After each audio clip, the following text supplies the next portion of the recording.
What's going on, everybody? Welcome to another episode of the Rentish Podcast. My name is Zach, and I'm here with my co-host, Patrick. What up? We are your hosts for this Rentish Podcast, a podcast that's kind of about rental properties and hosted by two guys that work in the real estate industry and sort of know what they're talking about. But sort of don't. Oh, that's nice. You switched it up. Yeah. We're starting to wind down this season of the Rentish. We're going to go on a little hiatus for a couple weeks. Maybe time to retire the catchphrase. Get you a new catchphrase. Because we know a little bit what we're talking about. We do know a little bit. So maybe you could say, we know a little, or something like that. Right. We'll work for season 2. Season 2. Yeah. Yep. Okay. Season 2, bigger budget. I heard it's good. The podcast is going to be executive produced by like A24 or something like that. So sort of they don't. Sort of don't. Sort of don't. Sort of don't. It was mostly we don't. Mostly we don't. As we've continued on with the podcast, I feel like we know a little bit more. So we went from mostly to sort of. Well, eventually we're going to have to change the whole intro to be like two guys that are freaking experts and know everything about real estate. That day will come. Not today, but. Well, mostly we don't. Sure, somewhat we don't. What'd you say? Sort of we don't? Yeah. But I think you're going to have fun listening to us talk to experts, learn along with us, or just laugh along at how little we know. Follow us, subscribe on your podcast feed of choice. You can go to Spotify, Apple Podcasts, rate us, review us, comment, give us a like, thumbs up, whatever it is. Tell us that you love the show. Email questions@therentishpod.com and follow us on social media @therentishpod on Instagram. I know it would make our producer Musay very happy. He loves those followers, those sweet, sweet Insta followers. I love it a lot. That was the most enthused he's ever been on this show. Where'd that volume come from? Tell you what, if we get to 100 followers on Instagram, we'll do a solo Musay show. It'll be 30 minutes of just Musay talking at the microphone. No prompts, no questions, just his inner monologue. Oh, that sounds unhinged. We gotta get a lawyer because we're gonna get so many people suing us. It's gonna be a good episode. We got a real estate reel where we talk about the history of a property or like a fun thing from movies or television. And we're going to talk about Jurassic Park. I'm excited about that. To tease that a little bit. Real estate horror story. We got a real estate horror story that we're going to go through today. And then we also have listener questions. So it's going to be nice and easy breezy, lemon squeezy, which means there's more time at the very beginning for us to kind of, BS around. So. Yeah. Talk How you doing? Dogs. I'm good. How are you? I'm good. That it? Yeah, let's get right into it. All right. Well, all right. Welcome to Real Estate Reel, where we explore the most iconic properties from movies and TV. Then we break down the real-world locations, values, and design inspirations behind them. Today, we're stepping through the massive double doors of the Jurassic Park Visitor Center. Dun, dun, dun, dun, dun, dun, dun, dun, dun. Yeah. Thank you. That was good. Yes. A towering open-air structure with tropical resort vibes, a T-Rex skeleton centerpiece, and arguably the most famous lobby in cinematic history. Wow, what a statement. The most famous lobby in cinematic... Can you think of any more famous lobbies, Patrick? That's probably the one. It's like that one, and it's like the lobby from Elf when he gets kicked out of the Empire State Building. He was in the Empire State Building? Okay, so yeah.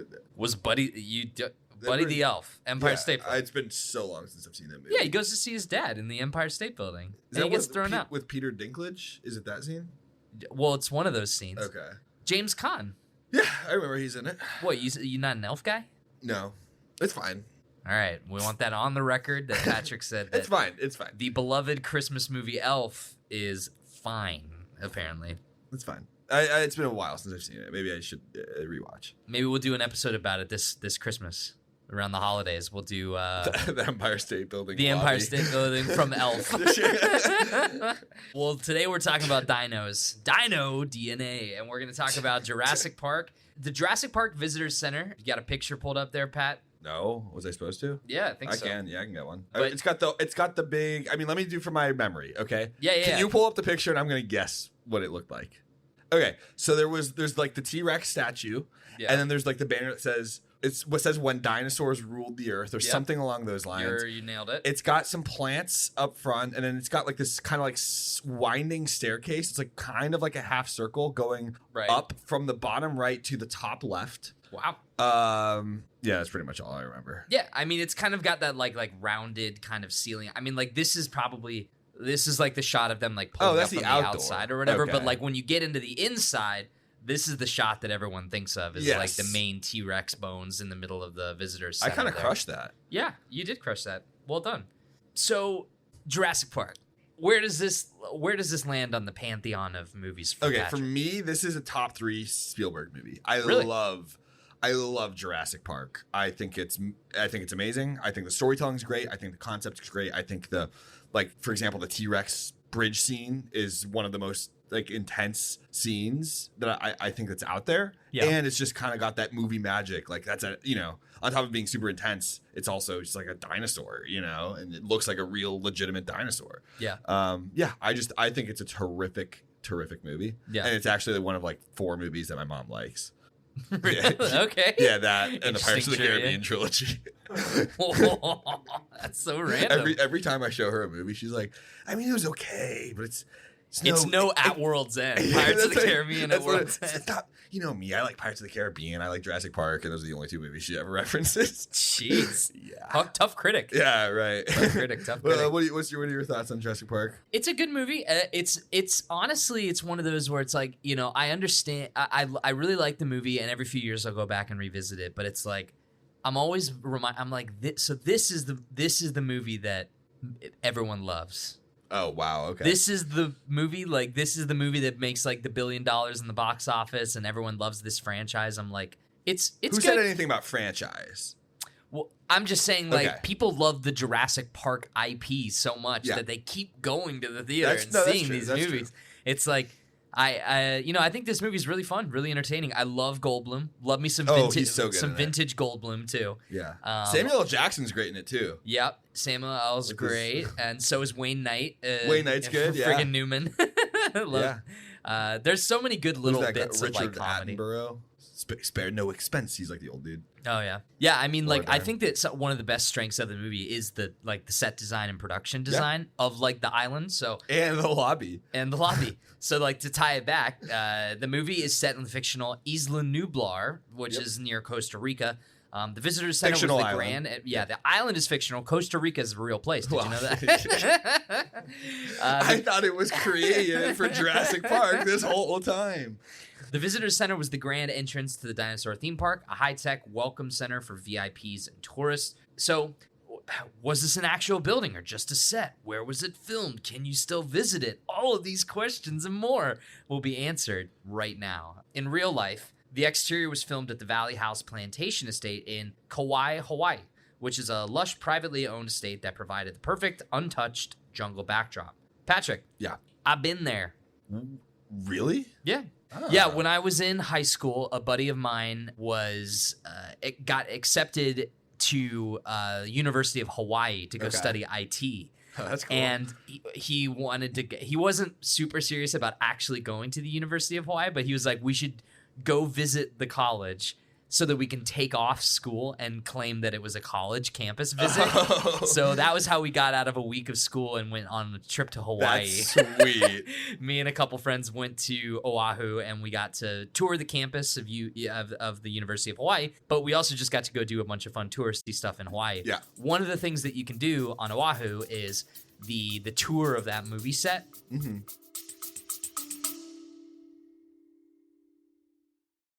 Spending less and getting more is a no-brainer. That's why serious landlords choose Inago. Forget the myth that free software means weak features. Inago delivers everything. Tenant screening, lease signing, rent collection, and more. For free. No fees, no contracts, just a full-featured, reliable platform trusted by thousands of landlords. Plus, their top-rated support team is always ready to help. Ready to streamline your property management and save money? Visit Inago.com today. That's INNAGO.com/podcast.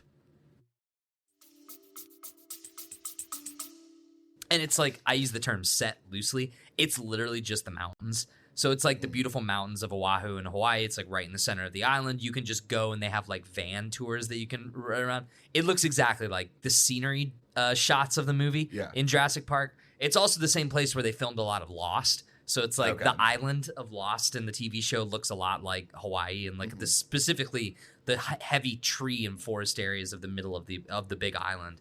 But it's cool. I mean, they have like a gift shop and like a kind of like a ranch where they have a bunch of, Jurassic Park merchandise and like it's movie props and stuff. Do they still have like the big gates and stuff? No, okay. all that stuff was fabricated for the movie, unfortunately. But yeah, it's a cool place. I'd recommend it if you ever go to Hawaii. It's just a very, very pretty place. But yeah, so the interior, while the exterior was filmed at the plantation estate, the interior was shot at on a soundstage in Los Angeles. So sorry to remove some of the mystique from the movie for you there, but yeah, it was fully built sets like the rotunda, staircase, and the lab corridors. Man, but it's a beautiful set. It is a great set. Sometimes I wonder like how much money like building a set would cost. That's a good question. And it's just like, why don't you just find like a real place, know, and rent it out? How much do you think the production budgets on movies nowadays out of control? Yeah. Right. How much do you think Jurassic Park cost to make? Do you want to? Yeah. Do you want to fact check us on this one too, producer Musay? Okay. Quit slacking and cleaning your glasses and get on the internet. I am gonna guess. You're gonna guess 1993. I might be lowballing it though. I'm gonna guess $90,000 or not. $90,000. Yeah, it was an indie student film. Sorry, I don't know. We sold a couple cars. And, well, hold on. I don't want to see the number yet. You interject. You got a mic for a reason. $90 million. $90 million. Yeah. I'm gonna lowball it even more and say like I think it's like $62 million. Okay. What is it? Musay? $63 million. You looked that up ahead of time. I did not. That is crazy. Swear to God, I'm just on another level right now. You have no idea. Wow. Okay. Isn't that crazy though? I mean, it's still a lot of money, but when you compare it to like movies today, like for example, Pirates of the Caribbean costing like like $200 million. Yeah, at least. But it's like like adjusted for inflation, I don't know what that's going to be like because $63 million back in the 90s is certainly a lot more than it today. Right. For the box office, they hit $1.058 billion. I knew it was in the $1 billion club. I didn't know that. But that's like a cumulative. They've re-released Jurassic Park every other weekend. Yeah. So it's like literally they re-release that movie so much. I wonder, but seriously, $63 million to put together this beautiful movie. I mean, that's the one thing you can't argue against is that like the island is beautiful. The visitor center is awesome and so detailed. That's an iconic shot in Hollywood history. All the dinosaur design and production as well. I mean, it's cool. It's a very stunning looking. Well, I'm looking here at one of the fun facts. The set alone for like the visitor center cost $1.5 million to build. Just the visitor center. Yeah. I mean, they definitely took a lot of time and pride in building that set. Yeah. 1.6 is that what you said? 1.5. 1.5. So, and also in today's dollars, that 63 million would be 140 million. Okay, so that's more along the lines of current movie productions for blockbusters. Yeah, but for so theoretically, 1.5 billion or 1.5 million to be able to make this set for Jurassic for the visitor center. Yeah, theoretically, someone today. Some rich millionaire could recreate the visitors center minus the dinosaurs, minus like the real life. Yeah, minus all that, and put it on Verbo or whatever, and rent it out for someone to stay. So, what do you think? What would it cost to rent out the visitors center? Well, I'm seeing here that like in the estimated cost, so it's different because it's 1.5 million, but that's a Hollywood set. Yeah, right. So like the estimated cost if the thing was actually real. In Hawaii, real for a 25,000 to 30,000 square foot custom tropical modern architecture for like what the visitor center would be $15 to $25 million. So if it was like an actual, okay. So I mean, with the museum grade exhibits and animatronics and labs and tech stuff, that's going to $40 to $60 million. So if we're taking that into account, are you asking like how much it would actually be to rent for a weekend? Sure. $25 million. It's like, I'll pay for this in cash. Do you take check? I'd add a $25 million house. Can I pay for this in PayPal paid for? Do you guys accept Klarna? They're like the IOUs from Dumb and Dumber. All right. Some other fun facts about the building. The original structure built for filming was destroyed by Hurricane Iniki just weeks after shooting wrapped in 1992. I didn't know that. So that's probably why the original filming structure is not and Oahu anymore. That would make sense. But you can still hike to the filming site on Kauai where fans leave makeshift tributes like toy dinosaurs and mini signs. Oh, that's fun. The helipad and Jeep road scenes are nearby, and they are still regularly used in Hollywood productions. Okay. So yeah, again, like the tropical set, the place itself costs quite a bit to make, but for the movie, it's a really nicely done set, and then the interior just done on the soundstage in LA. Okay. All right. Any thoughts on the rent? How much we would pay to have to rent this place for the weekend? For the weekend, Yeah. I'm gonna guess. Do we have like an answer? And I'm supposed to guess. I don't have an answer. So I think we're just spitballing here. I would say realistically, I feel like it would be for the weekend $5,000 to $10,000. You think more than you think a few $1,000s a night is the rough going of it? Yeah. I would probably guess like around 5 to 10. Yeah, 5 to 7 maybe. All right. What do you think? I don't know. I'm coming at this from a very specific angle, but I was just on the phone with my rental company for my wedding and for a weekend for the place that I'm renting. Let's just say that I think I'd be paying more for Isla Nublar if that were the case. So I'm actually going to go a little bit higher. I think it's probably for the novelty of it. I would say like $5,000 to $6,000 a night. A night, okay. So you're I think that's probably like, the going rate. Gotcha. So you're thinking more like 10 to 15,000. So according to ChatGPT, the most trusted source on the internet, ChatGPT, because there's not really you can't really like rent it out, but it said that it could be 10,000 to 25,000 per day. Per day. Oh, yes. Holy moly! Okay, now scratch that.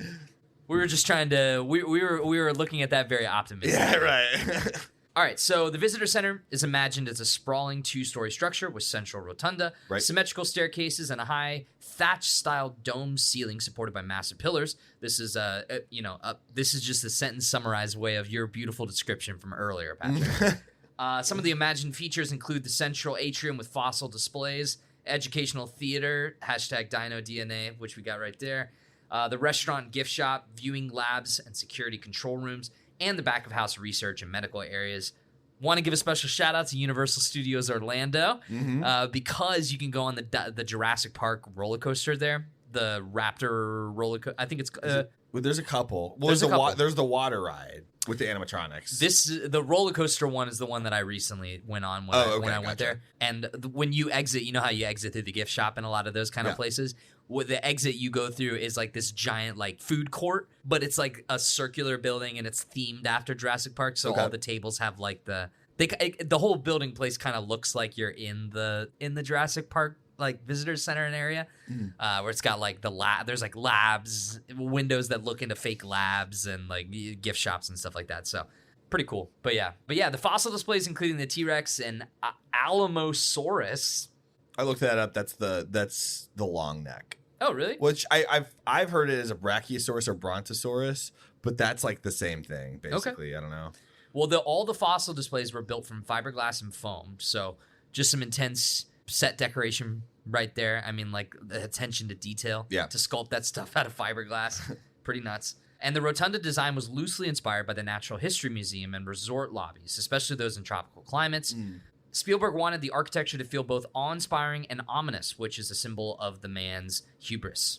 Or a symbol of man's hubris, not the man. Sorry, Spielberg. Didn't want to call you out there.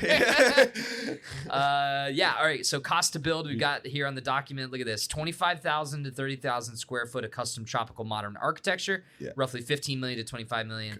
Adding museum-grade exhibits, animatronics, labs, and tech features is probably closer to $40 to $60 million. Yeah.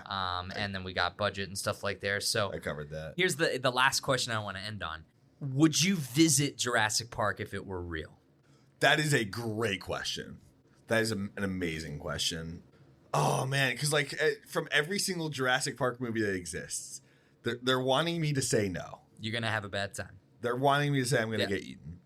With that said, I probably would. You would go? Yes. Would you? I almost cursed. No.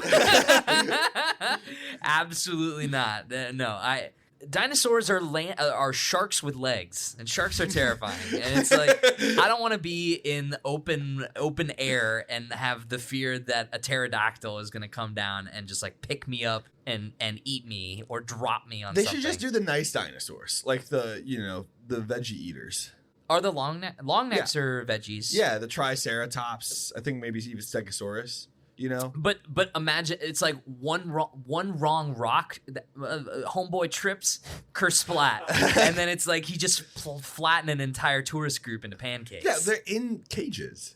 I'm not going on a safari with dinosaurs. I'm talking about. Well, they have they drive around in the jeeps and they got the dinos out. That's a good point. They're just out there chilling. That's a good point. It's like they didn't start putting them into cages until Jurassic World. So on the one hand, like danger. On the other hand, dinos. Yeah. I don't know. I'm more scared of that. I'll just like observe. I'll be like, that's cool. Glad it exists. If one dinosaur sets foot off that island and starts making its way to the continental United States, nuclear bomb. Whoa. You're not messing around. Nope. We don't need, you know how the Lazarus lizards are a thing in Cincinnati? Some rich kid brings lizards that are not native to Cincinnati, lets them loose, and then they start breeding and multiplying. And now Cincinnati has lizards for whatever reason, which are totally random. That would be what happens. Someone carries a dino egg home, and then all of a sudden we've got T-Rexes walking around the streets of Cincinnati, and I'm not down with that. Yeah, I'm not either. But that wasn't the question. Okay. Yeah, I still wouldn't go. Okay, wouldn't go. To finalize, the Jurassic Park Visitor Center is more than just a set. It's an architectural icon. It represents a bold fusion of science, fantasy, and resort-style escapism. Even 3 decades later, it continues to inspire designers, fans, and dreamers. While most of us wouldn't want to build a jungle-themed atrium with a dino skeleton centerpiece, the real-world fascination with immersive architecture is here to stay. From movie magic to real estate dreams, the Jurassic Park Visitor Center is a case study in spectacle and just a little chaos.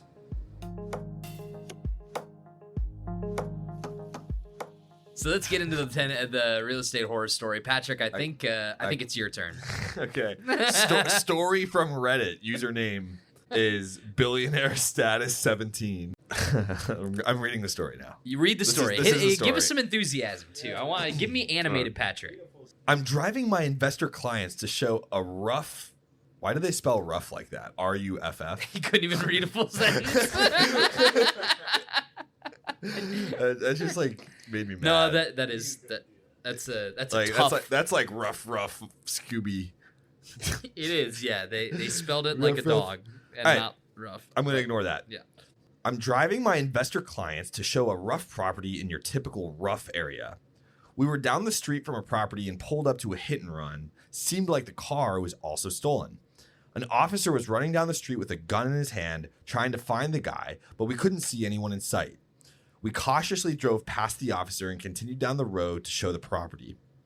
As we continued down the street, we noticed a guy bolting through people's yards, away from where the scene was, pretty far from where we saw the cop. My client suggested to slow down so we can get a clear description of him and wanted me to follow him. I slowed down, but didn't follow for our safety. We turned the corner to where the property was and started to dial 911. As I turned into the driveway and parked, I see the guy run across the street and coming towards us. I quickly reversed out and drove away. We quickly drove back to the scene where the cop was. We waved him down, quickly explained what we were doing and where we saw him. He got into his car and we sped up where we saw him last. He wasn't there and wasn't in sight, so the cop continued down the street to try and find him. We were left by the property and I was supposed to show. I looked at my clients and knowing that people were already breaking into the property, we all agreed to pass. Yeah, quite a story. I mean, would you consider buying a property in an area like that if the price and cash flow were great? No, I personally wouldn't. You know, that's just kind of, you're going to show a property and in that moment there's a break-in happening. I don't think it's worth the risk. I mean, the interesting thing is that it's like they're driving the clients to go see the place. So they obviously have people that were interested in the property. But it's like, I'm imagining it's like just a normal, I mean, it says rough part of town, rough property in a typical rough area, but you still had interested clients. It's like, yeah, I mean, I guess, you know, I don't know. It's like, I guess there's a house for everybody. There's some people who might not care about stuff like that. Yeah. You know, what do you think about the term? So this is a real estate term. I would love to talk to like some of our pro experts that come on the show regularly about this. One phrase I've been hearing a lot recently in the real estate world is when you're looking to buy a property or buy a house or whatever, you should buy the best house on the worst street. Really? What do you think about that phrase? best house. You should buy the best house on the worst street, implying that it's like property prices consistently rise, places, change and grow over time. So it's like theoretically, if you would buy the best house on the worst street, your price could inflate. Oh, I see. And you could get a better investment over time because you're paying low at the very beginning to buy a house on a street that people don't really want to live at. But in 10, 15, 20 years, if you hold on to that investment, it ends up being more lucrative. That actually, as a long-term investment, that makes a lot of sense. Now, as a renter, I would rather I would rather live in a like not amazing property in a nice area. That's me personally. But I completely see the point of the long-term investment there. He does talk about my investor clients. So do we think that these clients were like here to buy the property, to live in it, or just to buy it as an investment? Investor clients makes me think to like as buyers, because like I think he would have just said like applicants or potential renters. Okay. But investment clients makes it pretty clear. So then maybe they should have been a little bit more informed about the area, that this could be a possibility. Yeah. Or maybe they see all this happen and they're like gold mine. We can get this so cheap and it'll be worth so much. That's the other thing, is I think that there is a market for buying houses in not so great areas, because it's like, you hope that the value increases over time. Neighborhoods change. I mean, we see that every day in Cincinnati. It's like a rapidly changing place. But I don't know. What about you, Mr. Property Owner, Musée, producer? Would you buy a rough house or a good house on a rough street? Well, I feel like rough is not, it's subjective. That's also very true. So I feel like a lot of like maybe rich, wealthy people might come to the neighborhood I live in and think, oh my gosh, it's rough. But rough is different for me. Like if I saw that, and then I would ask more questions. Like, does this happen usually? Like, is the crime around here just like, I don't know, like random like car break-ins, or is it like violent, or like, all those questions. So I feel like the neighborhood I live in, like I don't think people would, I wouldn't say they don't want to live there, but they would be like, oh, that seems rough, but it's not really rough. Yeah. That's a great point, because like I live in the North Side neighborhood of Cincinnati, which is generally a nice place to live in the city. I think it's well regarded by a lot of people in Cincinnati. But literally 2 blocks away from where my house is, someone's Honda got straight jacked in the middle of the night. They broke in and hotwired it and stole the car. And I saw a drug deal the other day. Straight up, 2 cars stopped right at each other, handed something out the window, the thing, and then just kept on going right near where I live. So it's like, like you said, it's totally subjective. It's like, even saying all that, I would buy a house on my street like that, in no time flat, if I could afford it. But it's like a rich, wealthy, well-to-do person, or what, hoity-toity, whatever it is. I'm just going to keep insulting people. No. We value you clients, rich clients. Come listen to our podcast. If they saw that stuff go down in my neighborhood, even though the houses are nice and my neighbors are nice and it's a great neighborhood with a lot of really great stuff to do, they might turn that away because they'll be like, oh, I saw a drug deal. That place is rough. I don't want to get involved in that. So it is totally subjective. That's a good point. I remember going on, kind of getting behind the point here, but I remember going on a spring break trip in college with one of my friends. And we kind of met like one of our friends in another friend group in Charleston. So we were in Charleston. I remember like the Airbnb we were staying at, like I thought it was like nice, and it was like I thought it was a cool area. And like some of the people in the group were like freaking out. They're like, we're in a horrible part of town. Who chose this Airbnb and stuff? And then like my friend was like, what are they talking about? This looks like the street I grew up on. It was just like kind of crazy to me that some people were just like in Charleston too. Exactly. Charleston's not even. I've been to Charleston many times. I was so confused by it. They're like, lock all the windows, close the blinds, lock the doors, and I'm just like what? Like I was so unbelievably confused. What would you want to know about a neighborhood before even visiting a property? So let's put you in the shoes of these investors. Maybe you're not necessarily buying an investment property. You could be buying a property for yourself to live in. Like, what are the key attributes of a neighborhood, especially in terms of like, do you look at the crime rate? Do you look at that kind of stuff when you're looking for a property? I mean, I don't like. So I live in Over the Rhine, right? And it's just like it's definitely has more crime than some other like neighborhoods in Cincinnati. I don't feel unsafe here. Like I feel like it would take like a really, really like rough neighborhood where I would like like walking on the street like in broad daylight and being uncomfortable, which I feel like is kind of tough for me to like I feel like crime isn't necessarily something that I've thought about when looking at places. What I'm looking at more of is like is there stuff to do? Yeah. And is there like restaurants? Is there bars? Is there like a park? And I feel like the things in the area is more what draws me in. But I can't say that like unless there's like violent crime happening all the time, like I'm not gonna want to live there. Sure. But I feel like I don't know. I generally wouldn't look at that kind of neighborhood anyways. Maybe right. Yeah, I wouldn't really look at that data either. But I also kind of like know the area. I know the area. I'm very familiar with the neighborhoods of my city of Cincinnati. But it's like if I was gonna buy a property, like let's just say I got like a job offer in California, and I was gonna move to the other side of the country, I would probably want to do a little bit of research like that to get some statistic information about those neighborhoods. But I'd be going in blind. But it's like if I'm buying a house in my hometown where I plan on buying a house, it's like I kind of know the general vibe of the different neighborhoods. I don't know. Before you bought your place, Muse, did you do any kind of like research on crime rate or the neighborhood statistics, anything like that? Yeah, I'm similar to you. Like, I know a lot of the neighborhoods in Cincinnati. The biggest thing, though, is, like, I always wanted to be able to walk because I walk. So if I can walk in the neighborhood at peace, then I feel like it's safe enough. Right. Like, I get that there's stuff that happens at night every now and then, maybe a car break-in or, like, a SWAT team called. But outside of that, I think if I can walk in the neighborhood and then I know some people really take the school district thing a big deal. So they look into if this is like a good school district. Yeah. And then they base that off of like how safe it is. Like, and, but I think definitely look up the crime in the area. Like there's like scales online that show you like this ranks this in the city or blah, blah, blah. But sometimes it doesn't give an accurate display of the area.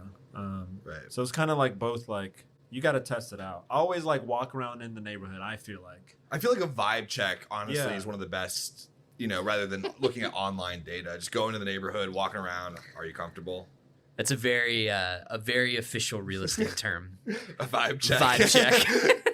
And the real estate terminology that's up there with like ARM and one of the lines that made me laugh, it was as we continue down the street, we noticed the guy bolting through people's yards. So he's like broke down criminal like Ferris Bueller, like running through, jumping on a trampoline over the. And then it's like going through like the back of the So that made me laugh quite a bit. But okay, well, thank you, Story from Reddit, and thank you, Muse, for digging deep into the bowels of the social medias. Hold on, I just want to read the last question on here. All I right. don't know, Muse, if you came up with this one.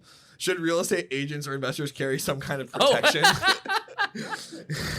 I think every real estate agent should carry a pair of nunchucks just in case. I don't think so. I guess I've never really thought about that. Like, is it a common practice for real estate agents to have a concealed carry? No, I don't think so. So my realtor actually, this is funny because I would ask him about the neighborhoods and stuff.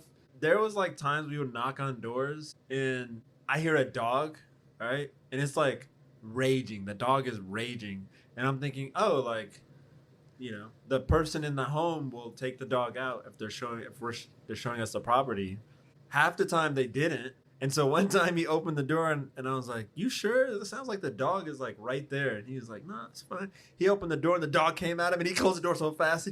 That was just like a funny. So then I asked him, does this happen often? He was like, no, this is my first time.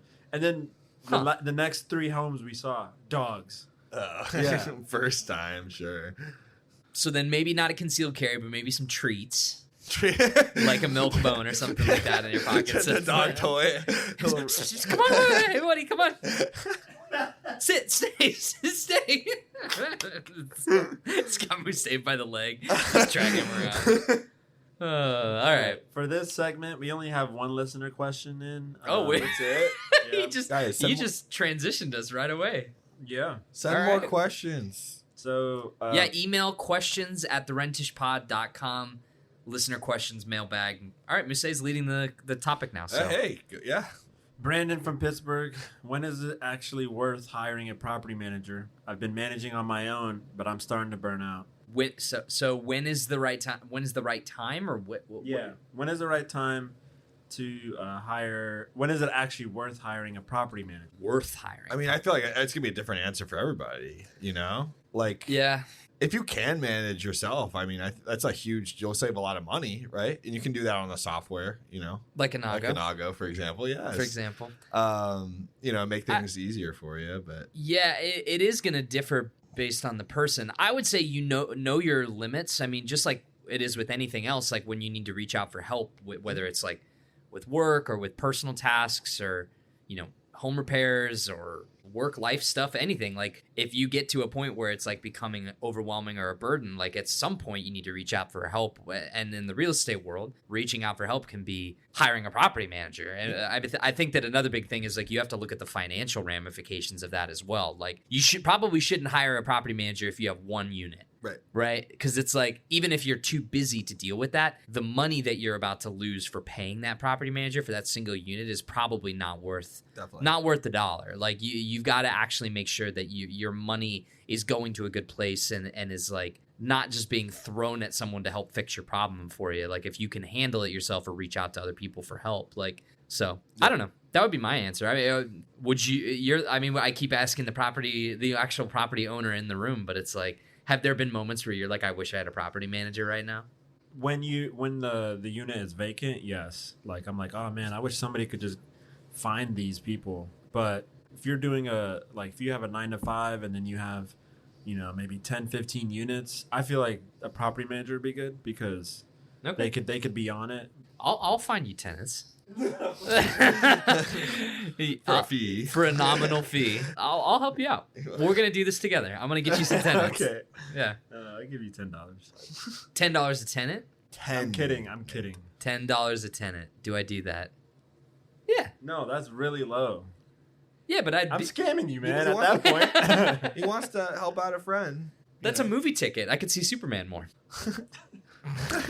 All right. Thank you guys for listening to this episode of the Rentish Pod. We appreciate each and every one of you for hanging out with us on this fun little brisk afternoon show that we did here. Nice and easy. Had a lot of fun. Did you have a good time? I had so much fun. That's good. Well, if you are having fun out there, you can follow us on Spotify and Apple Podcasts and any place you get your podcasts. Just give us a like, give us a subscribe, hit the notification bell so that you can be notified when new episodes drop. Email questions at therentishpod.com and follow us on social media at therentishpod. And thank you guys so much for listening. I've been Zach, that's been Patrick, and we'll see you guys next time. What if you had a network of mentors and peers to guide you through your toughest challenges? Cohorts is a private network of experienced investors who share lessons, insights, and support at every stage of growth.